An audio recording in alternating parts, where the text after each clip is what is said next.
гэтага летапісу прадстаўляе дырэктар былой 8гадовай, а потым і першы дырэктар сярэдняй Міханавіцкай школы, ветэран Великай Айчыннай вайны, выдатнік народнай асветы, старшы настаўнік Брыцікаў Леонид Родович.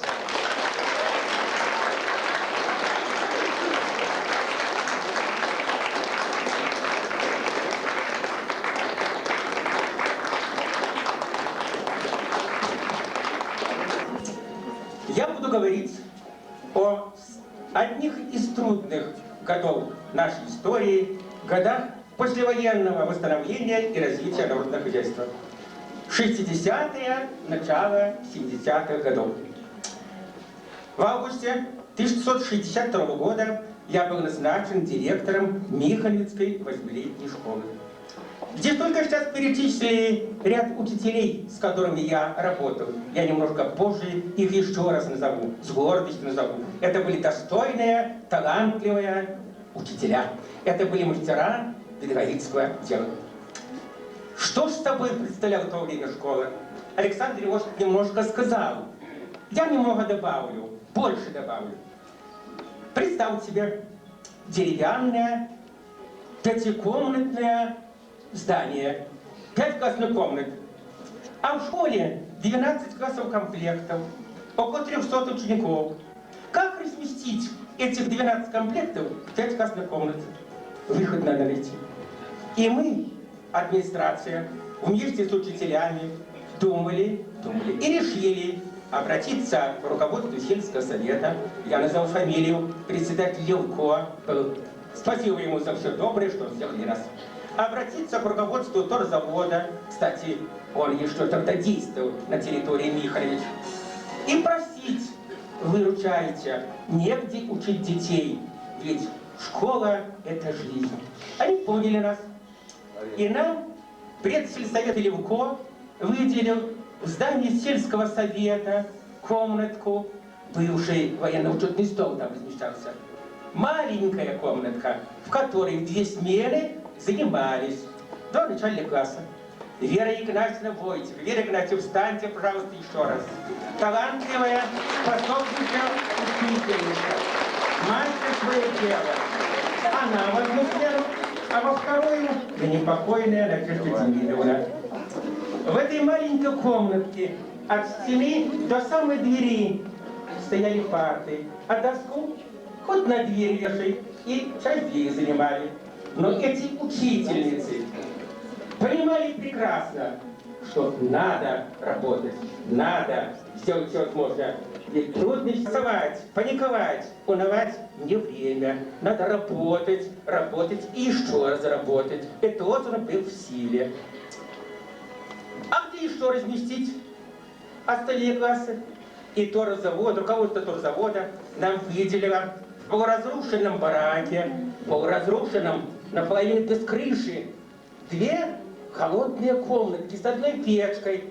И вот в этих 2 комнатках, проходных одна через одну, занимались 2 7 класса. Но и ученики, и учителя понимали, что ж делать выход. Пока что найден только такой. Учились, старались. И жаль, нет здесь Владимира Сергеевича Лазовика. Он был в то время одним из семиклассников, ныне директором Акуличанской средней школы. Он один из старательных, наших любимых учеников, как и другие ученики, переносил этот и холод, и трудности. И, гляньте, директор школы. Ну, остальные занимались 2 смены. А в 3-ю смену вечерняя школа. Кстати, о вечерней школе, коротенько. Вечерняя Михалевская школа тоже вошла в историю как достойная школа. Кстати, когда я принял школу, то уже как школа, где отдельные директоры не было, а директор дневной школы, ваш грешный слуга, должен был отвечать за эту школу. Я отвечал. Отвечал перед залом Плано, как и все директоры школы. Встаньте, пожалуйста, Евгения Антоновна Камло. Юзефа Кайсановна Слобовская, пожалуйста. Галина Антоновна Дядченко, будьте добры, пожалуйста. И отсутствующая Ефросинья Парашченко. Вот и Галина Шукалова, я их называл, не больных. Силы и энергию свою отдавали по подготовке школы, трудных домов. К этому тяжелому труду. Исправить. Я извиняюсь, пожалуйста, если я кого-то пропустил, не стесняйтесь, вот скажите мне, назовите себя. Ведь может быть, что и я кого-то могу пропустить. Итак, школа работает. Но дальше работать так было нельзя. В 9-классных комнатах аппарате по воздухе разобрали. Выход в райисполком, в облсполком школу строить. Но как всегда, денег нет. Как всегда, как хотите. Но все-таки как хотите, не пошло. И райисполком решил нашей школе деревянной пристроить 2 классные комнаты. 2 классные комнаты. Нет. Я так и решил. Думаю, прогонят, так прогонят за дверь. И я оформил через организацию. В новом помещении начали занятия. И не просто занятия, а в средней школе нам разрешено было открыть 9 класс, а ведь средняя школа пошла до 9-10. И мы начали занятия в средней школе.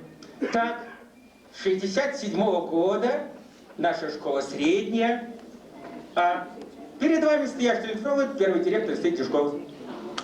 Итак, средняя школа, там, в которой прежде работали. Итак, средняя школа. 6 классных. Антонина Ольга, пожалуйста. Пожалуйста. Александр Васильевич. Итак, средняя школа. В этой школе мы занимались много лет. Много выпусков было сделано. Эта школа была нам приятна, мила. В этой школе мы как-то были все друг у друга на виду. Уютно как-то было. Неторопливость был добрый. Все хорошо. Но опять же, негде заниматься. Михалевичу выросли. Сельхозтехника у нас. Газокомпрессная станция. Михалевич стал чуть ли город. Если бы был средний века, то точно город был бы. 5000 жителей.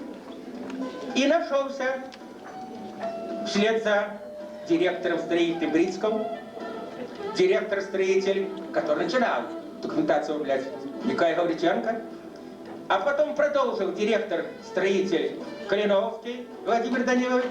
И школа новая за одно лето выросла. Вот она у нас, прекрасная школа. И дай Бог этой школе не только здоровье, это во-первых, успех, счастье в жизни, знания и прекрасная дорога в жизни. А учителям вам всех-всех благ, самых-самых добрых, самых наилучших благ. Тамара Николаевна, Ясно. Вот, и я поаплодирую. Трудноватый, но администрация еще труднее. Итак, прошу на сцену. Сис Александр Иосифович. Сейчас. Да. Большой вклад. Светлана Петровна, где Светлана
обо мне. Мне бы этого очень хотелось, чтобы обо мне здесь помнили, потому что я всегда помню об этой школе, и она мне очень...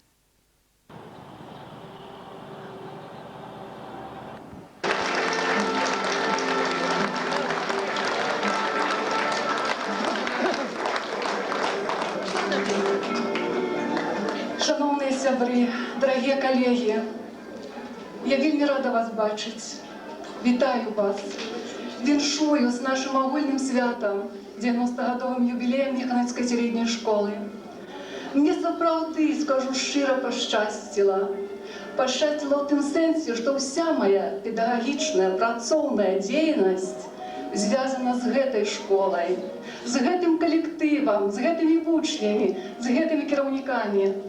А гэта 1/3 усяго тэрміну існавання школы. Як вы чулі, амаль 30 гадоў. З іх 19 на пасадзе намесніка дырэктара па вучэбна-выхаваўчай рабоце. Для мяне, а можа для летапісу школы, знакавым з'яўляецца той факт, што я была апошнім намеснікам дырэктара у прыстасаваным будынку школы і першым у новай тыпавой школе. Мне пашчасціла і на дырэктароў, маіх кіраўнікоў. На маім працоўным шляху іх было 3. І кожны з іх унёс уклад у маё прафесійнае станаўленне. Я ўдзячна ім. Леонід Фролович Брыцікаў, мой першы дырэктар. У яго я вучылася акуратнасці, делікатнасці, прафесійнай этыкі, прафесійнай, калі хочаце, дыпламатыі. Ён паверыў мне, я буду заўсёды помніць аб гэтым. Николай Иванович Гавриченко заўсёды самыя цяжкія, самыя складаныя пытанні браў на сябе. І гэта надавала мне пачуццё абароненасці, упэўненасці, веры, надзеі. Дзякуй вам за гэта. Владимир Данилович Калиновский, з якім я працавала апошнія гады.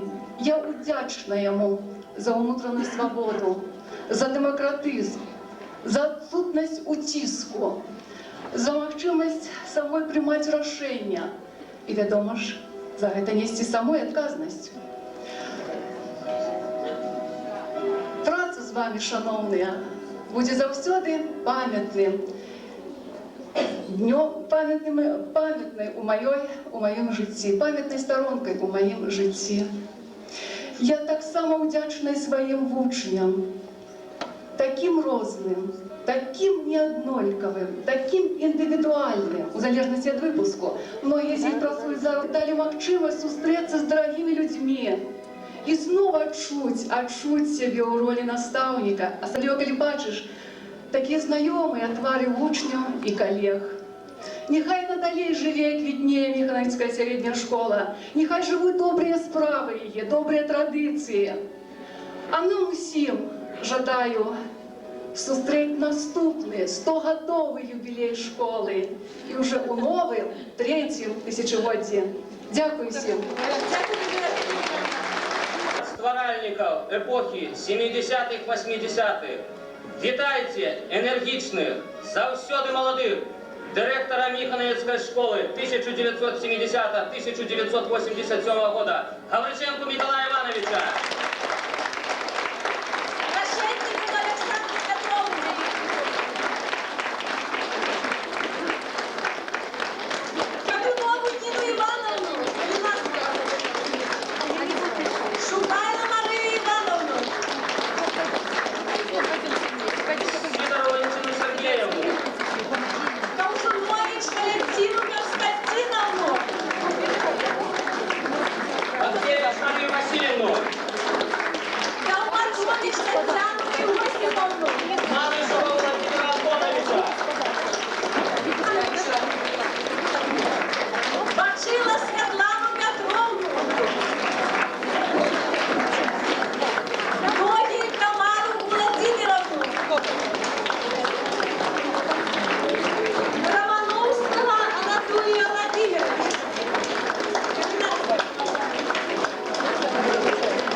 на сцену подняться второй, а некоторых третий раз. Это Людмила Казимировна. Пожалуйста, вы моя завуч. Николай Борисович,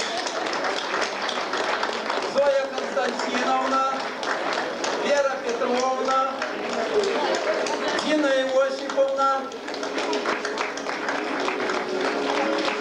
Нина Родионовна, Зинаида Ивановна, Вера Игнатьевна, Виктор Борисович, вы мои. О чем уже говорили до меня, это о вечерней школе. Так вот, я тоже выходец из вечерней школы.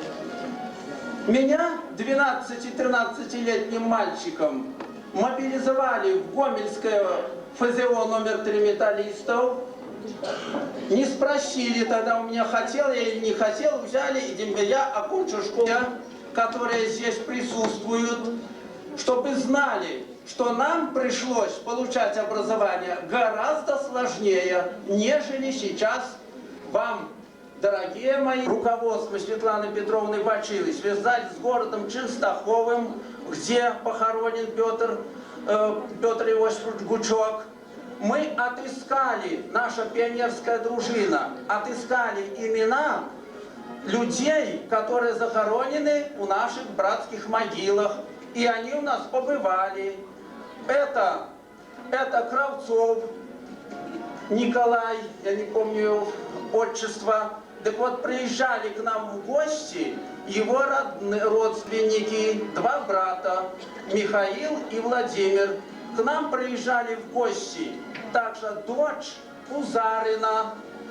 И некоторые наши отряды, лучшие отряды, носили имена вот этих героев, которые освобождательство Михановской средней школы. Поскольку мы уже настолько выросли, что уже не умещались ни в какие помещения. Мне пришлось очень много обращаться в райисполком, в райком партии, в районо, чтобы запланировали нам школу такую, которая бы отвечала нашим запросам. Но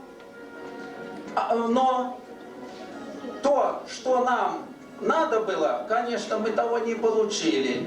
Хотя мне пришлось обращаться в сельхозтехнику, столетний юбилей, чтобы мы все были здоровыми, чтобы мы все были трудоспособными, чтобы мы все были добрыми, чуткими и отзывчивыми, чтобы рядом с нами было приятно находиться. Всем тем, кто находится. Большое вам всем спасибо. Працуете в школе. Шмат выпусков было у вас. Ці пам'ятаєте ви учнів випуска 1987-88 годов? Моих? Так. Ну, ось, наприклад, пам'ятаю 84. 84. Ну, коли ласка. Гончарик, Галуза, Жабчик, Кезик, Клочко, Ломак, Кальянович, Мухверчик, Лукьянов, Малькевич, Малышева, Никулинская, Мищенко, Мызникова, Мясоедов, Павлович, Павлюк, Савич, Степан, Стрибко, Сушко, Тагаев, Толбека, Шостак.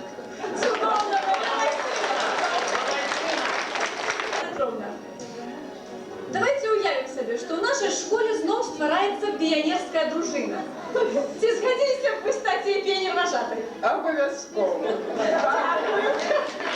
И не здарма Светлана Петровна каже об этом, что сгодилась бы. Чему? Амаль 30 годов яна кіравала пионерской организации ім'я Героя Советского Союза Петра Гучка. Вам, Светлана Петровна, наша любовь и юбилейный пионерский гальштук.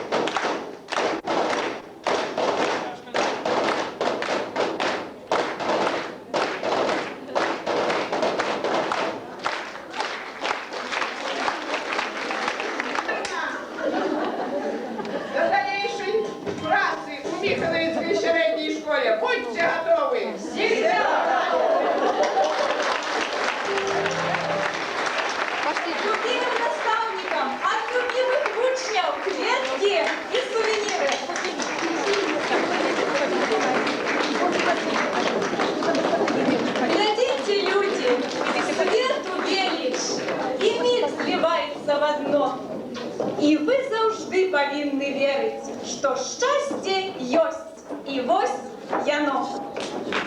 Лепшая нагорода наставнику – признание.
Приветствие в этот торжественный праздничный день. Здоровья, счастья вам, успехов во всем.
Первая встреча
Ось наш юбілей відкрив наступну сторонку літописі. Сучасна школа. Життя протягується. І після такої хвилини, звісно, тяжко одразу казати слови об житті, об учнях, але життя протягується. І ми у сучасній школі. На сцену запрошуємо молодого, енергічного, повного творчих сил і планів директора сучасної Міхановицької агульно-едукаційної школи Каліновського Владимира Даниловича.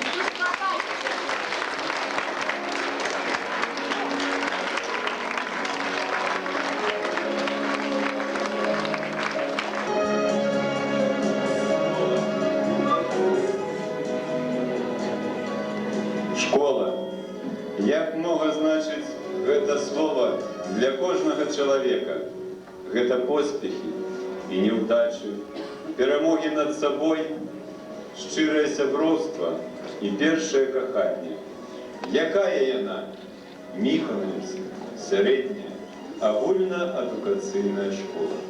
У першую чаргу гэта сучасны трохпавярховы будынак, спецыялізаваныя класы, забеспеченные усім необходным абсталяваннем. Классы вылічальной техники, две великие спортивные залы, пригожие 33 классы. Працуюць у школе 75 наставников, есть социальный педагог, психолог, логопед. 60 наставников маюць вышэйшую адукацыю, 15 среднюю специальную. Школу обслуговывают 28 техничных работников. Школа застаецца ў памяці людзей і па імёнах настаўнікаў, якія складаюць яе залаты фонд. Многие прозвища наставников тут уже называли: Гаврюченко Миколай Иванович, Насевич Дина Осиповна, Бортник Зоя Константиновна, Жукович Николай Борисович, Решетников Александра Петровна, Панасовская Мария Николаевна. Гэта яны больш за 30 гадоў аддаюць па крупінкам сваё сэрца і душу дзецям, перадаюць ім свае веды і жыццёвы опыт. Педагагічны калектыў з году уже 8 год працуе узорны калектыў «Калыханка», якім кіруе фальклорыст Рыжкова Лариса Николаевна. Удзельнікаў старэйшай групы калектыва ведаюць не толькі на Беларусі, але і за ім межамі. Яны выступалі з канцэртамі ў Пінску, Барановичах, Салігорску, Харкове, Чарнігаве, Геленджику, Санкт-Петербургу, у Польшы, у Германии. Молодшая группа коллектива «Куманёк» по выниках минулого года заняла другое место в районе сярод фольклорных коллективов. Усяго коллектив налічвае каля 60 учняў рознага ўзросту ад 6 до 16 гадоў. І кожны вучень мае магчымасць раскрыць свае здольнасці.